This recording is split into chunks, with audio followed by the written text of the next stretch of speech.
วันนี้สิพาวันนี้มาสอนเรื่องของการแต้มรูปอยู่ใน Google SketchUp 8 กับ 7นะเราก็ต้องเปิดนะก่อนอื่นเราต้องดาวน์โหลดก่อนนะดาวน์โหลดเอาเข้าไปในนะอยู่ใน Google ก็ได้ในเวอร์ชัน Google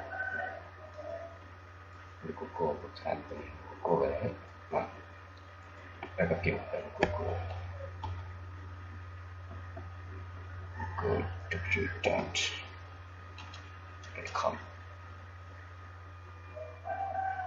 ไม่ติดสารอะไร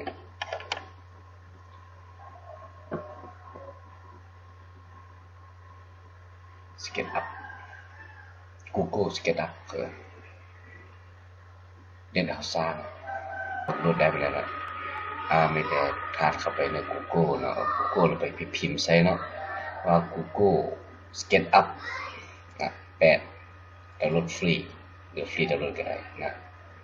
ะครับจะก็ดาวน์โหลดมาเหมือนกันนะเปิดมาสั่นนะก็ต้องปุ่นติ้วอยู่นะ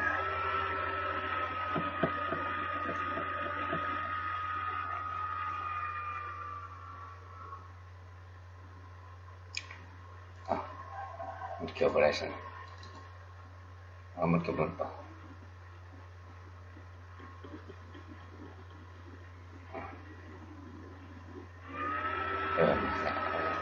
สาธิตมาปาดได้มา2 บาทคำสาธิตโอ้เห็นเวียบไม่ได้เลย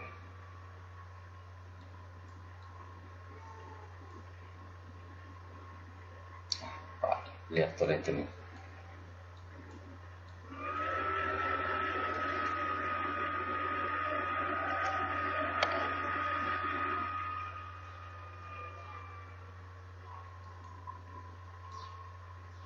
ไม่เลือกปิดตัวนี้ปิดตัวนี้ลงไหมต้องละลายเปิดขึ้นนั้นอันนี้เลือกนะมันก็จะฟ้องมานะ Google เราไปบีบตัวนี้ก็ได้นะ Google SketchUp Pro นะมันออกมาแล้ววันทันใดออกมาปั๊บสายมันออกมาเป็นแถบ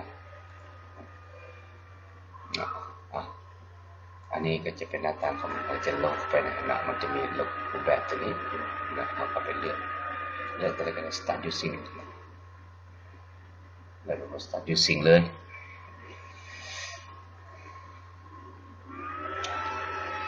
โอ้มาฟอร์ดเลยซาลาปัดขึ้นมาเป็นแถบขึ้น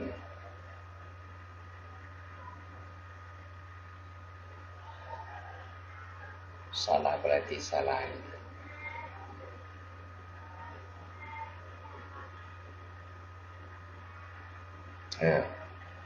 อัน10 บาทดีนะมันก็จะออกมาศาลา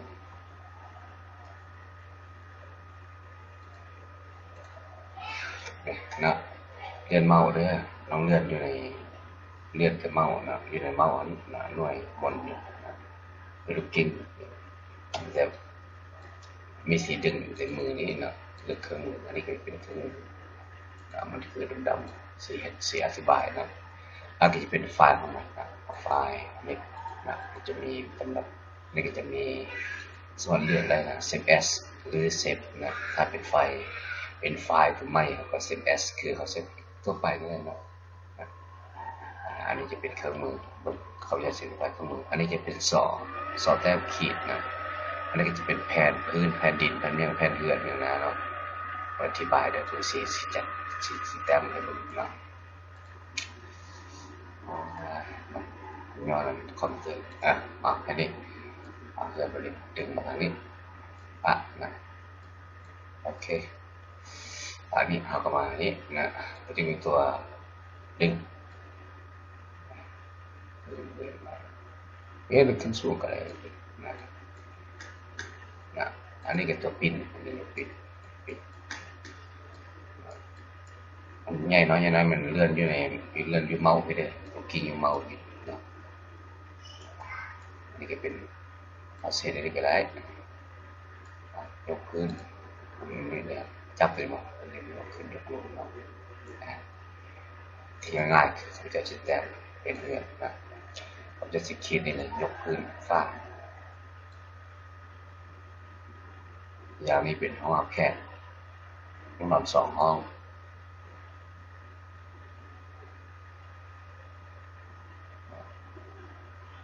จะเสร็จนี่ก็ได้มีไล่นะใช้ก็ได้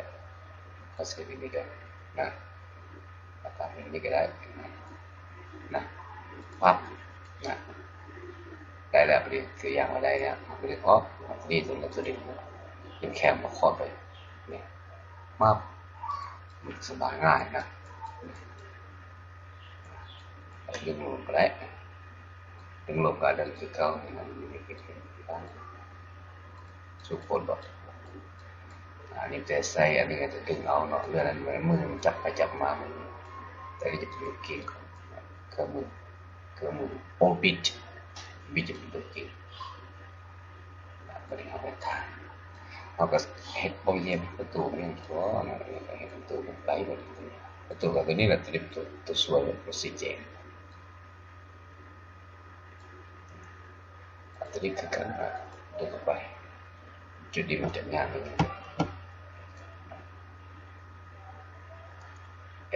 layer matter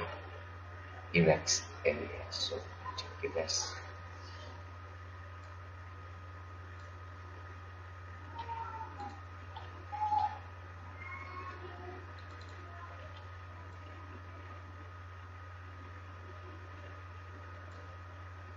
บางคนแค่พื้นมัน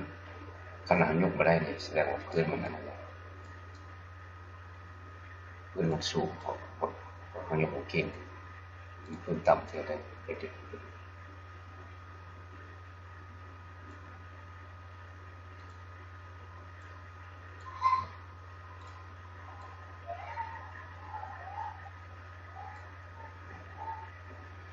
ปล่อยเลยเอาไปแล้วตัวเล็กๆเนี่ยก็ยากแล้วก็จับมือเอาลงบนตัวเอาลงบนเอาปรับเป็นสูงที่ทำเพื่อนั่นนี่เนาะครับห้องนอนก็ใส่ตู้ใส่ตู้ตัวนี้นะสี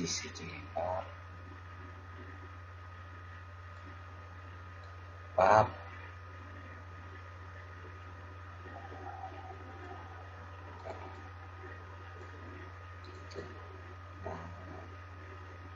มันเข้ากันจริงนะปล่อยไปวันเฟสปล่อยครับ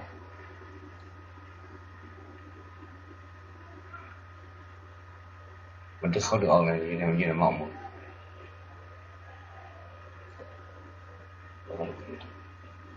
เอานี่ได้หรือเอานี่ก็เป็นได้วันเฟส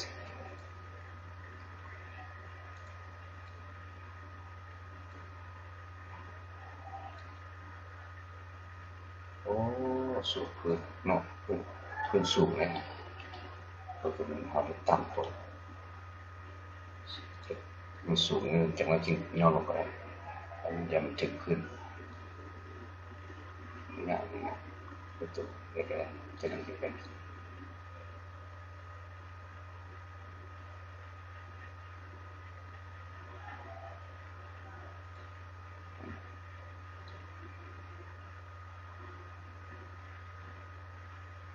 จังหวะมันจังหวะมีจังหวะนั้นเขาดึงเข้าไปปั๊บมันจะตัดเองแต่มันมองจะตัดเอง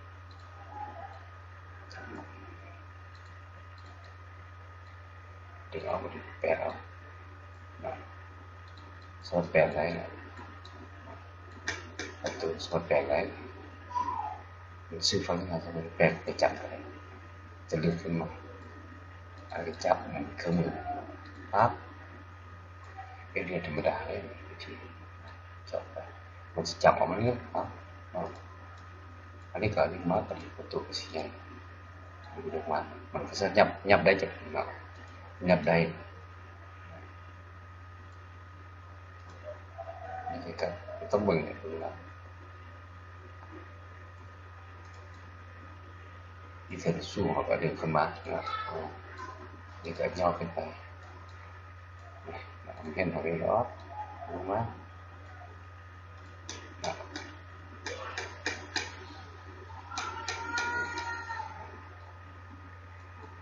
เข้าไปไหนได้นะเขาได้แต่เข้าไปไหนได้เลยเขาสามารถเห็นภาพรวมเห็นไหมเขาเสร็จตัวพยายามเสร็จอะไรกันอะไรมาฟังนี้พยายามเสร็จอะไร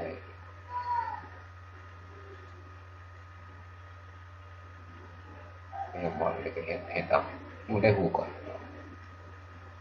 เดินต่อมันจะมีปั๊บเป็นสีเท่า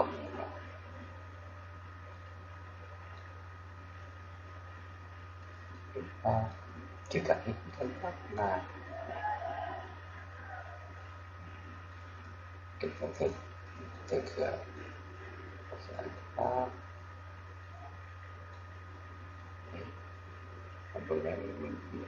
อันนี้ไปใส่หน่อยนะฟังแล้วมันจะเป็นสีมันจะเป็นละลายเนี่ยนะจะกำหนดครับผมเยี่ยมโอ้ยสบายดีมาสิทาสีมาเลยนะการระบายสีมันก็ต้อง colors มันเรื่องนี้นะ color มันจะมาเองเนี่ยนี่นะสีทักทีเนี่ยสีอันนี้จะเป็นแม่เลยจะหูแท้มีหัวไส้กับหัวไส้นะถ้าสี color ก็เป็นอย่างนี้แม่ชื่อมันเรื่องอะไรนะเป็นสีเงินบอมาร์สบอคนนี้มันก็จะมีเรื่องอันนี้เป็นสีหนึ่งมาเอาสีนี้ก็ได้สีนี้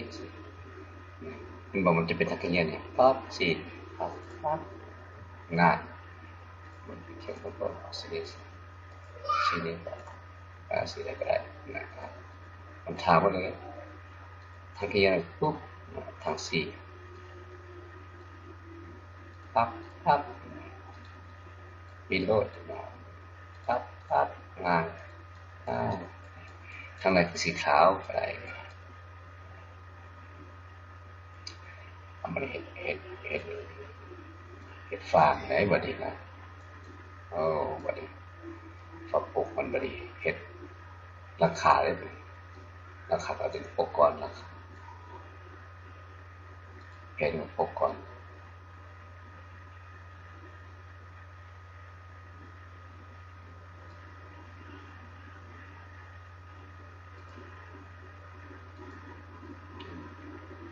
ปกเกียบนี่อันนี้ลึกกว่านี้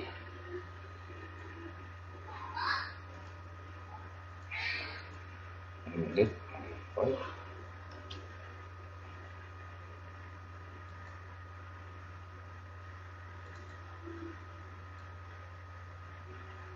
งามดึกก็จะให้ปวด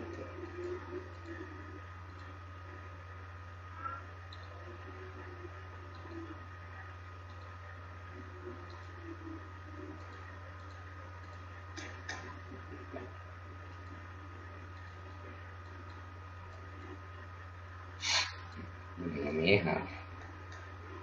นิ้วนะโอเคเขาลึกโค้งเลยที่ลึกโค้งนี่นะ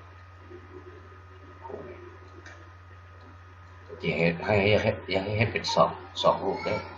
อันนี้ถึงให้เป็นสองรูปนี่มันจึงเห็นสมบูรณ์นะอันนี้ปกแล้วไหนเข้าไปได้นะจะให้คืนพี่นี่นะพวกเขาสิขับคืนกับคอนโทรเซตก็ได้นะอยากให้เป็นสองรูปนี้ปะไว้ที่อันนี้รูปหนึ่งนะแต่รูปที่สองไว้ปึ๊บสับกันนี่แหละครับยกขึ้นมา ซ้ำกับตัวของเฮานี่นะครับเฮาก็แต่งคือเก่าเฮาก็เฮ็ดเอาเยี่ยมใส่คือเก่านะแต่เฮาสิเฮ็ดลักษณะใดๆนะง่ายทาสีปั๊บทาสีปึ๊บมันจะทาสองฝั่งสองฝั่งปั๊บนั่นแหละเนี่ยแบบนี้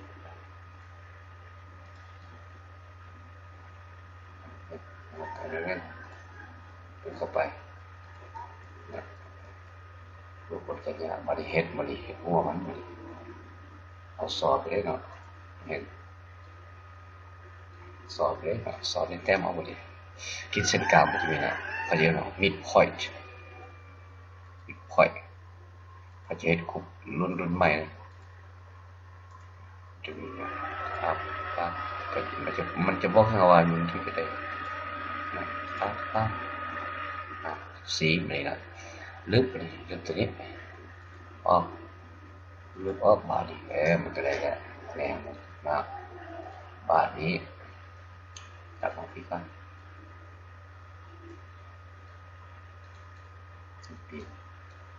นี่มันเนี่ยนี่ครับตัวนี้เดี๋ยวตัวยกตัวนี้ตัวยกปั๊บ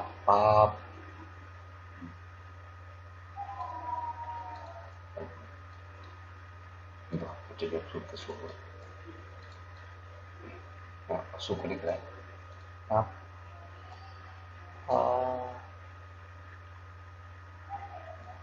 สื่อบ่สื่อต้องปั๊บปั๊บ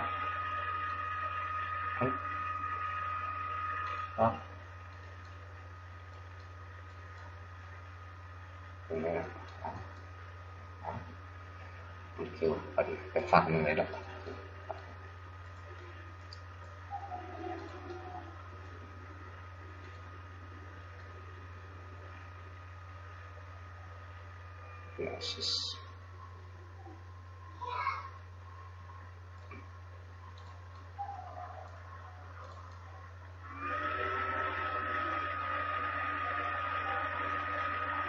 โอ้มันปาดปีแล้วป่ะนี่ครับดีๆเลยมันไปมันมานะเทียน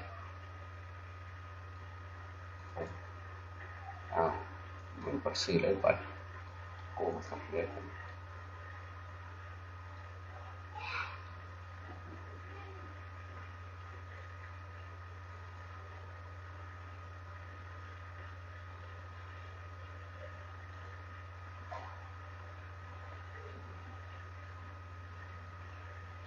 ทำแห้งเห็น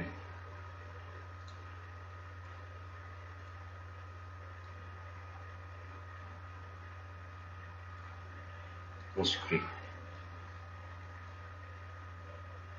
จะเสียหลายมันก็มันก็ขับนะแล้วก็บุ้มคือสิได้แล้วเอาฟังยังไง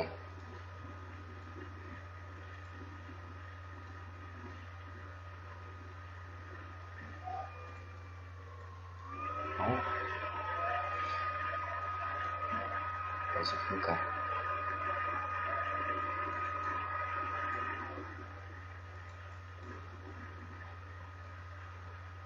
สักกี่นี่เขาต่อตัวนี้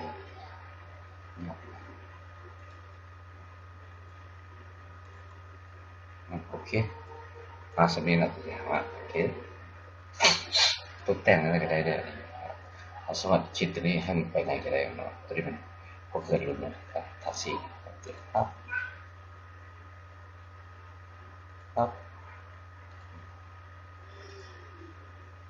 มันก็ไปคิดเส้นซื้อมันก็จะซื้อละเอียดปั๊บปั๊บปั๊บ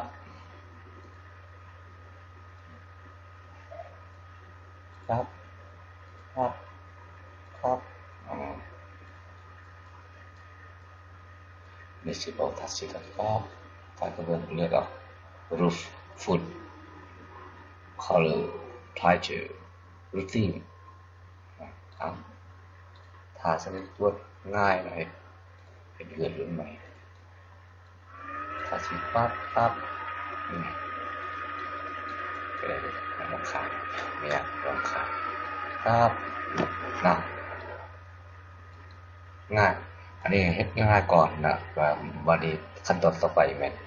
มันจะเบิ่งว่าขั้นตอนภาค2เขาเรียนเฮ็ดในเรื่องของการตกแต่งภายในตกแต่งนะมันก็จริงก็ตกแต่งนะแต่ตกแต่งหลายปานใดตัวนี้เก็บอัพเนี่ยมันบ่มีจริงเขาตกแต่งหลายเด้อเอาไปเฮ็ดบ่อนนอนบ่อนหยังนะเฮ็ดโซ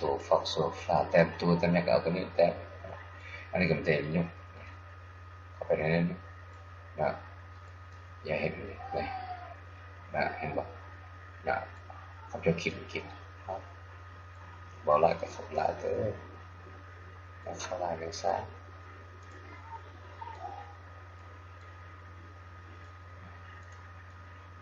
ทางฝั่งซ้ายก็เข้าไป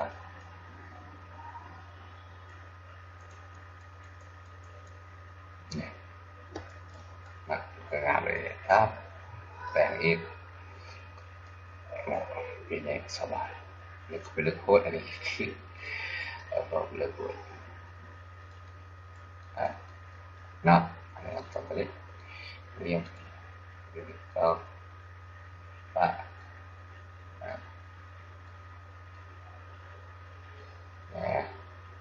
มันจะเป็น2หลังอันนี้จะเป็นภาพรวมของเราถ้าเสียนี่ก็เป็นในเราจะใช้2อย่างนะสมิก่อน